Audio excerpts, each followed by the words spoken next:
Je peux vous dire qu'il n'était pas très facile de s'engager sur le doublage d'une nouvelle saga aussi prestigieuse que Senseiya The Lost Canvas.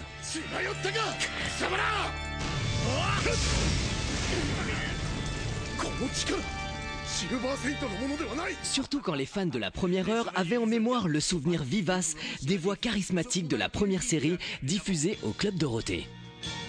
Je n'ai pas l'habitude d'abandonner facilement. En garde, général! Tu commets une grave erreur. La prochaine fois, ton corps va exploser. Par les météores de Pégase! Conscient de cette réalité, le groupe AB demande à certains des comédiens issus du premier doublage de revenir, dont Serge Bourrier, toujours dans le rôle du grand pop. J'ai été très étonné qu'il y ait autant de fans des mangas. L'ennemi a envoyé des hommes pour l'éliminer. Cela prouve que son rôle dans la guerre sainte est d'une importance incontestable. Je vous assure que l'ennemi aura beaucoup de mal pour atteindre l'endroit où Pégase est enfermé. Vous devez comprendre ma position. Et jusqu'à maintenant, je reçois encore des courriers de fans des chevaliers, tout ça. J'ai eu même des lettres très émouvantes de gens qui ont maintenant 30-35 ans. Pour le reste, Paolo Domingo, célèbre voix parlée et chantée d'Aladin de Walt Disney, incarne avec talent Tenma, le chevalier Pégase. Je ne sais pas si c'est à cause de votre Seigneur des Enfers ou d'autre chose, mais c'est la première fois de ma vie que je ressens une telle colère! Alors moi, on m'a expliqué que c'était un peu ce qui se passait avant, en fait, je crois, hein, avant la série des années 85. Par les météores de Pégase! Mais il y a vraiment une continuité, une logique. On a l'impression que cette série a été créée exactement à la même période. Alors est-ce que c'est un bien, est-ce que c'est un mal? J'en sais rien, les fans nous le diront probablement.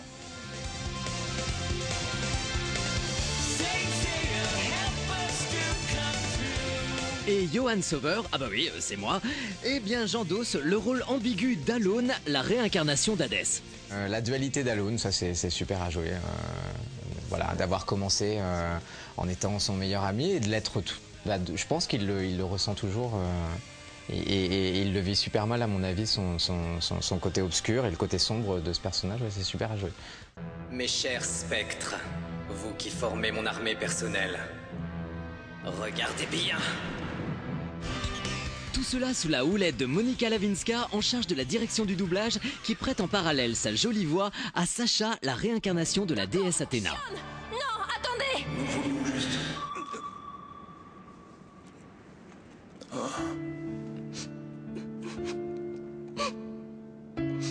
Après avoir connu la mort, vous avez été manipulé. J'ai ressenti votre cosmos. Vous avez sûrement beaucoup souffert. Au final, l'équipe de comédiens aura offert un doublage de haute volée et l'adaptation française aura réussi le pari difficile de respecter l'œuvre originale The Lost Canvas, créée par Masami Kurumada et Shiori Teshirogi.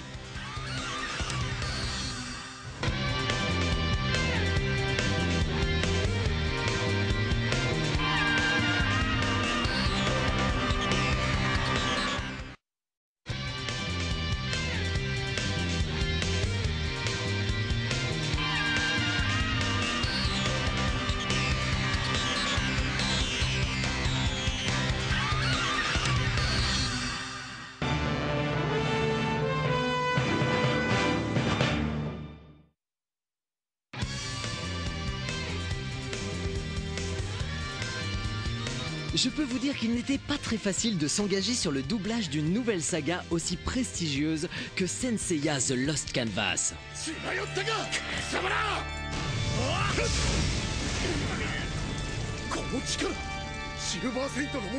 Surtout quand les fans de la première heure avaient en mémoire le souvenir vivace des voix charismatiques de la première série diffusée au Club Dorothée.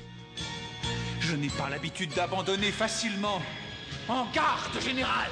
Tu commets une grave erreur. La prochaine fois, ton corps va exploser. Par les météores de Pégase! Conscient de cette réalité, le groupe AB demande à certains des comédiens issus du premier doublage de revenir, dont Serge Bourrier, toujours dans le rôle du grand pop.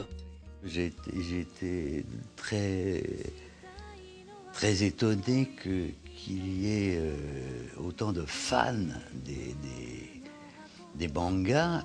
L'ennemi a envoyé des hommes pour l'éliminer. Cela prouve que son rôle dans la guerre sainte est d'une importance incontestable. Je vous assure que l'ennemi aura beaucoup de mal pour atteindre l'endroit où Pégase est enfermé. Vous devez comprendre ma position.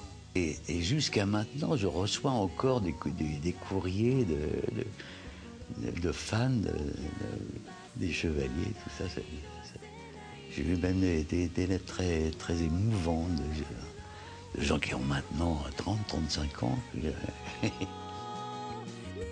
Pour le reste, Paolo Domingo, célèbre voix parlée et chantée d'Aladin de Walt Disney, incarne avec talent Tenma, le chevalier Pégase. Je ne sais pas si c'est à cause de votre Seigneur des Enfers ou d'autre chose, mais c'est la première fois de ma vie que je ressens une telle colère! Alors moi, on m'a expliqué que c'était un peu ce qui se passait avant, en fait, je crois, hein, avant la série des années 80-85. Par les météores de Pégase! Mais il y a vraiment une continuité, une logique. On a l'impression que cette série a été créée exactement à la même période. Alors est-ce que c'est un bien, est-ce que c'est un mal? J'en sais rien, les fans nous le diront probablement.